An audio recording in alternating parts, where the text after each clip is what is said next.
Bhagavad Gita is a book of mankind's collected experience of and answers to life's most basic questions.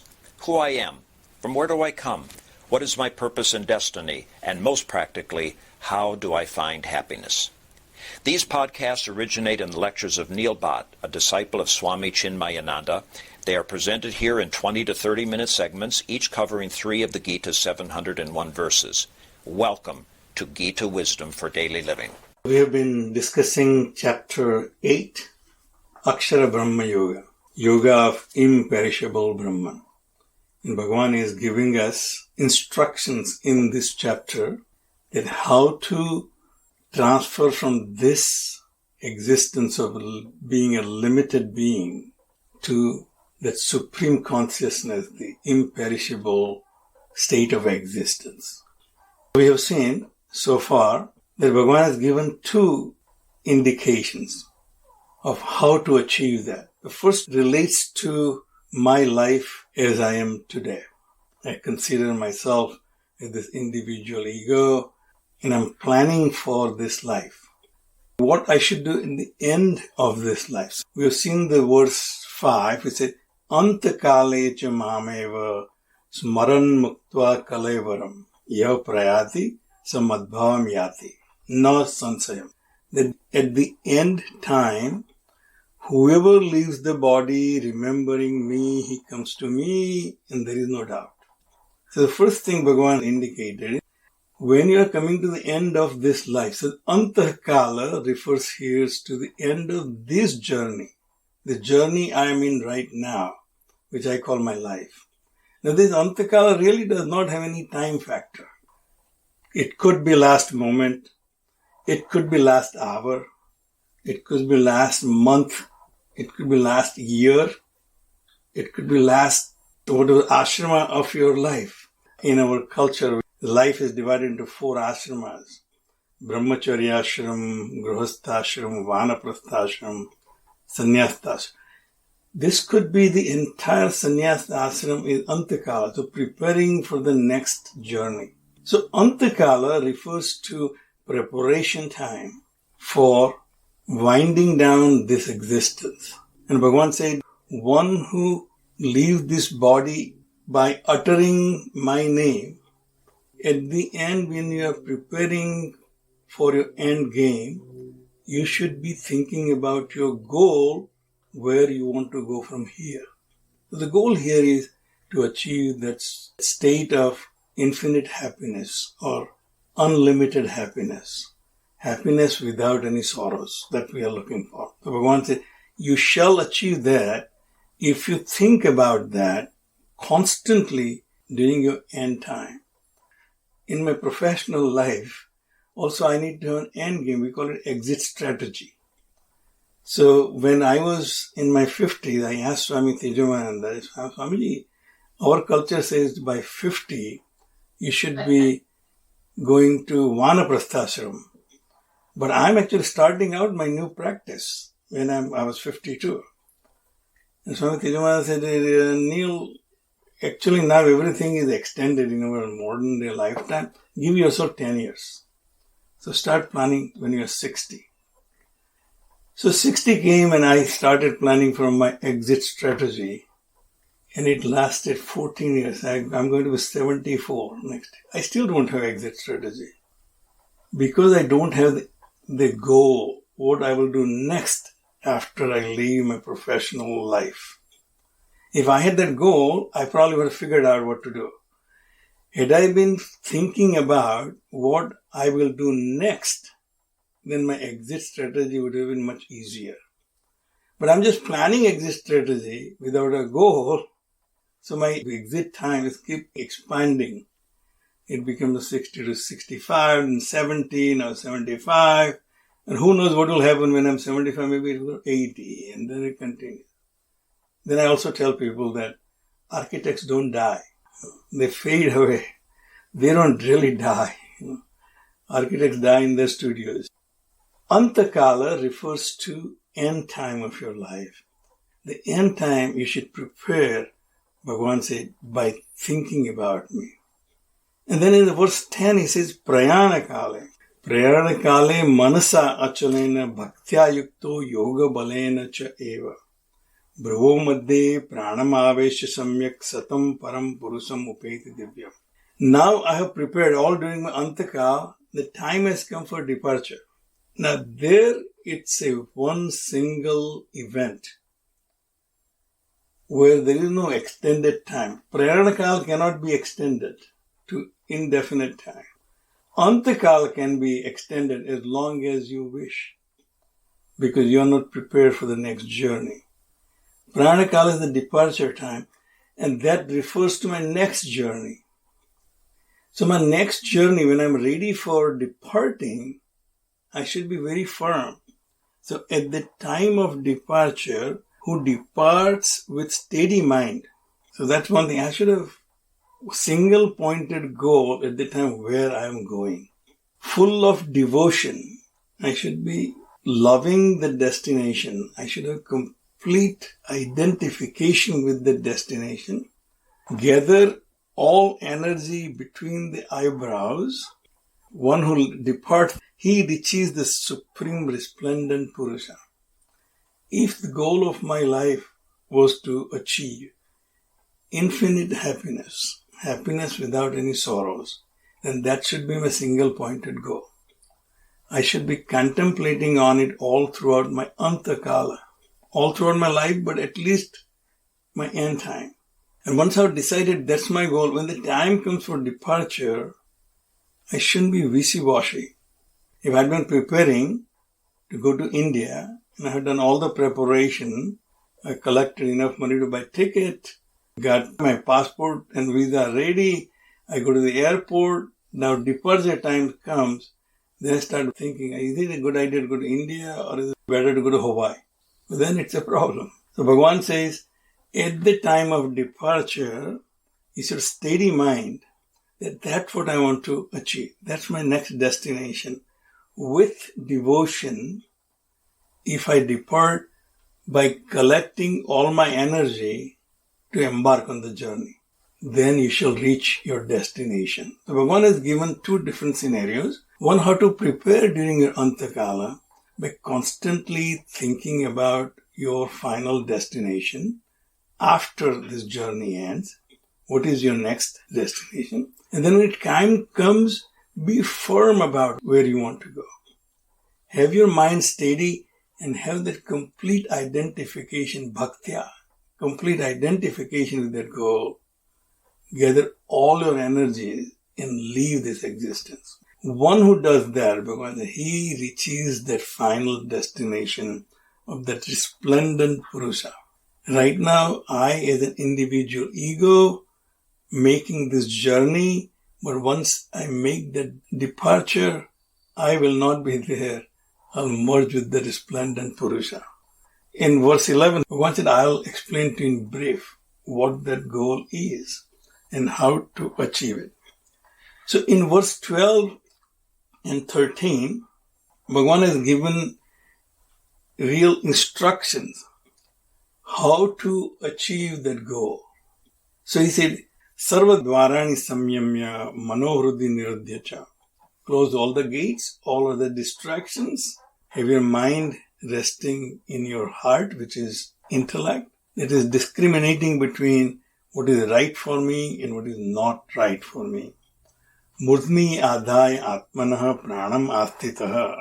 Collecting all these pranas between the two eyes, that means single pointed focus at the goal which I am trying to achieve. Om iti ek aksharam brahma vyaharan mamana smaran. And then uttering that one syllable Om, which is the indication of that Brahma, that destination where you are going. Keeping that in mind, constantly uttering Om, keeping the destination in mind that Om is the destination. Om indicates Brahma, Brahma the imperishable self. Mine is a perishable self. Right now, as individual ego, my destination is imperishable self, which is Brahma. Om is the indication. That is literally spelling out Om in our normal Devanagari alphabet, A, O and Ma. So A and O becomes O and Ma remains Ma is Om.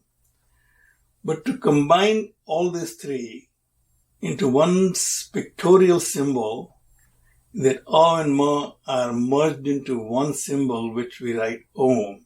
So if you literally see how the Om is written, it is really A, then U and Ma is the bindi at the top. So combining three letters into one indicate that you have to combine all your existence as waker, dreamer, sleeper into one existence as pure consciousness. And that's the pictorial symbol of Om. Om utterance is sound symbol of Brahman. Om pictorial symbol is the one syllable. That's why it says Om is the Eka Aksaram, that which combines all these three states of existence in one. Brahman utter that constantly.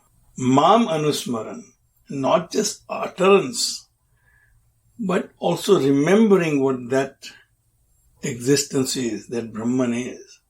So keeping basically your mind focused on your goal, yah prayati tyajan deham swayati paramam gati. One who leaves this body, this existence, he achieves that highest goal. A and U merge into Ma, and that becomes dissolution. My waking and dreaming states, when they merge, they dissolve into deep sleep, then I lose my awareness about this limited self. Same way, if I can dissolve my identification with this mind and intellect into that consciousness, then I become that consciousness. So Bhagavan said in verse 15, Mam upetya punarjanma dukh alayam asasvatam na apnuvanti mahatmanaha. One who has achieved that oneness with that self, he does not come back to this dukkhalayam asasvatam, this limited existence of any kind, whether it has all other sukhas, but there is always some limitation there. That limitation is dukkha.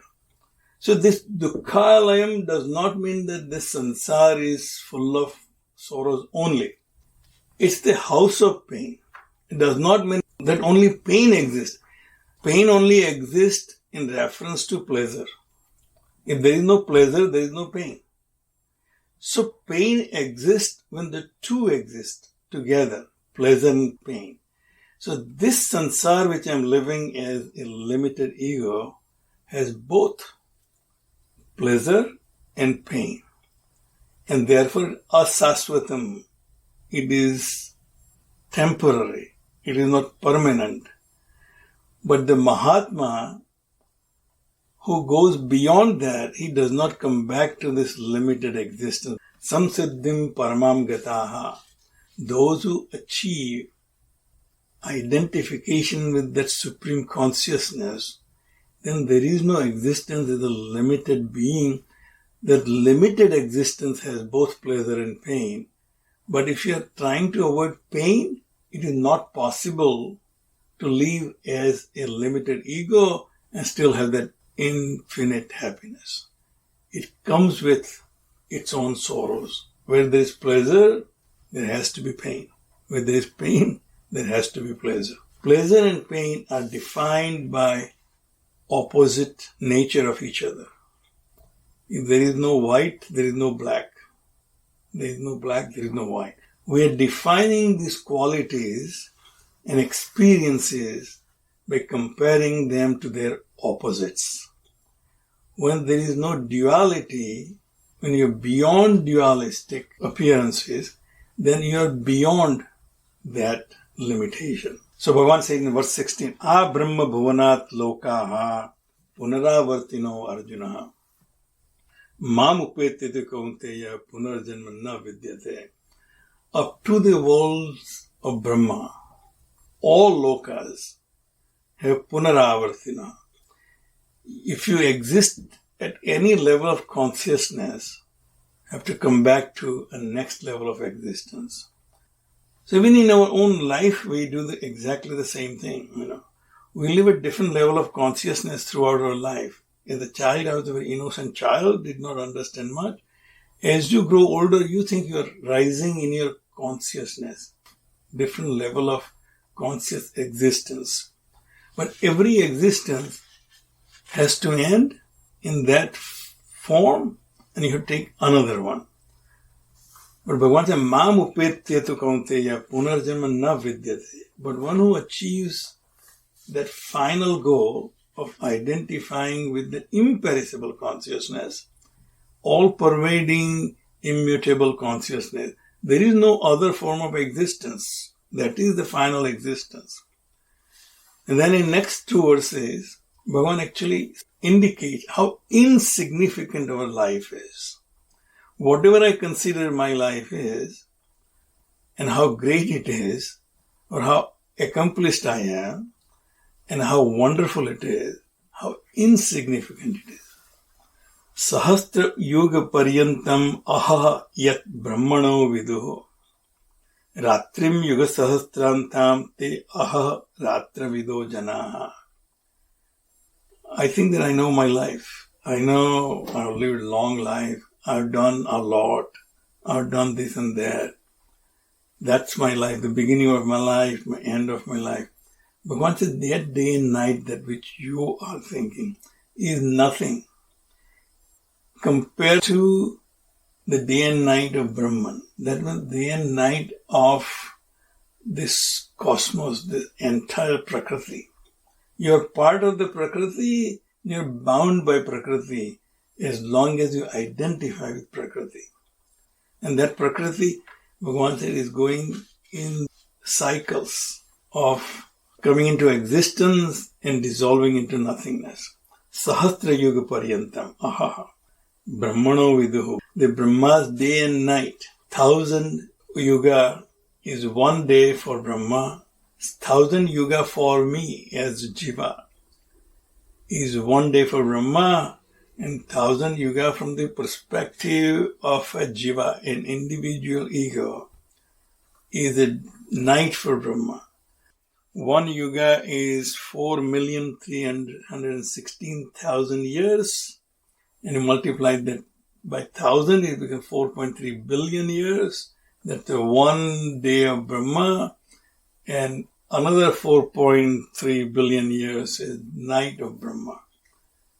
And you keep coming back to this Prakriti and dissolving into this Prakriti in this cycle. So this life that you consider, or the day and night that you consider, so every day my waking world, experience of all my waking world and all my experience of dream world, they dissolve into deep sleep.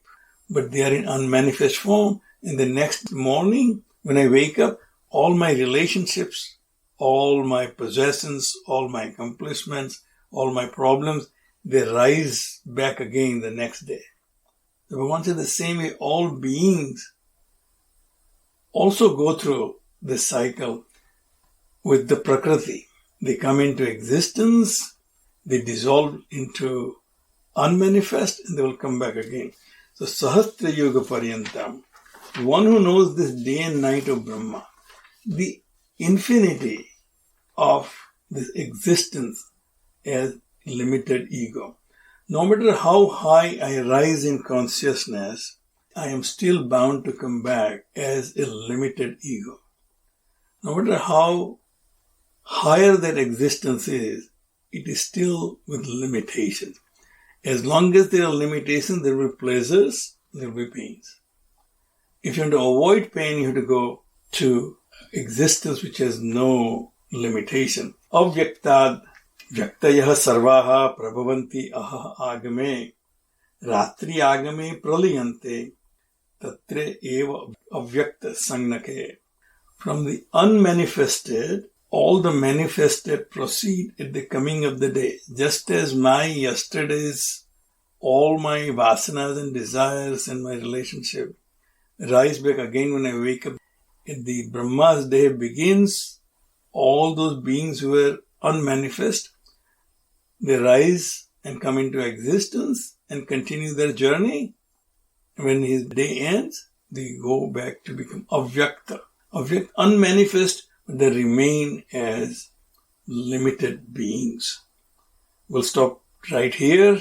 If you find this podcast helpful, please support it by donating any amount by going to the episode's website at neilbhatt.podbean.com or at chinmayarichmond.org. Thank you. Om Sarve Bhavantu Sukhina Sarve Santu Niramayaha Sarve Bhadrani Pashyantu Ma Kaschid Dukkha Bhag Bhave. Om Shanti Shanti Shanti. Harihi Om. Shri Gurubhyo Namaha. Harihi Om.